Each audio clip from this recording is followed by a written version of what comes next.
Thanks for joining us. I'm Liam Martin with the WBZ News Update. Our top story is schools are closed for a second day in Leominster as the city deals with the damage from Monday's flash flooding. A number of roads remain closed there, and Governor Healy has declared a state of emergency to help expedite recovery efforts with state and federal resources. There's also concern about today's forecast as more rain could cause even more problems in the area. Two embattled Boston City councilors are losing their seats. According to the city's unofficial results, both Kendra Lara and Ricardo Arroyo were defeated in yesterday's primary.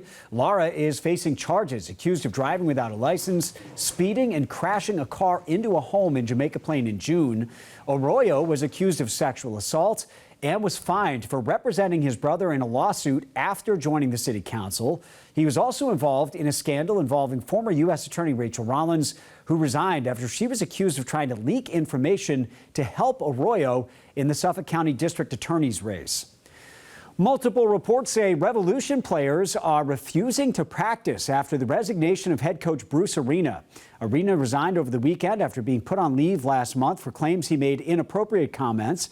The team now says Clint P.A., the head coach from the Revolution 2, is the new interim head coach. Let's get a check of your next weather forecast with meteorologist Zach Green. And more rain today, Zach. Yeah, unfortunately, this is going to lead to even more flash flooding concerns. As of now, there is actually a flash flood warning in effect from the Hartford area to western Connecticut, the first of what I've seen so far today. We're just primed up and sort of preparing for what's going to occur in the afternoon.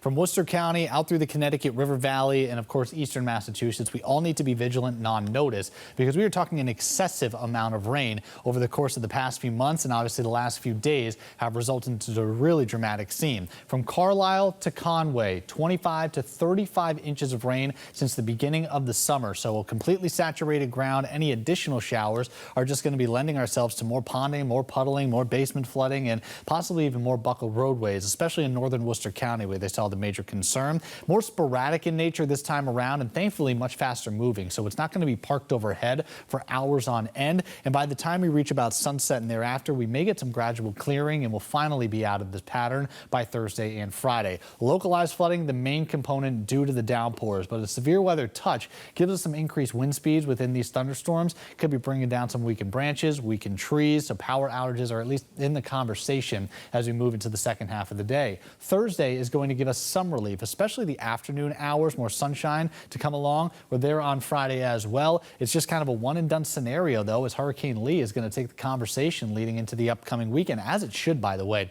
It will lose some steam and become a Category 1 with its closest pass to us on Saturday morning. Consensus is still keeping it offshore, so direct hit not exactly in the cards, but we are getting an understanding that the wind field is going to expand over the course of about a 24-hour period. As that happens, we could see damage reports, especially for coastal Massachusetts, as we go into the first half of the weekend. By Sunday, a lot of this wants to move out of the way, so there should be some improvement in sight, especially with the low 80s returning. That seems to be the winner out of the two. For anybody celebrating the new year this upcoming Friday night, congratulations, by the way. We are going to be back into the mostly sunny skies, so Rosh Hashanah to be going off without a hitch, Liam. All right, Zach, thank you. I'm Liam Martin. This has been a WBZ News Update. Have a great day, everybody.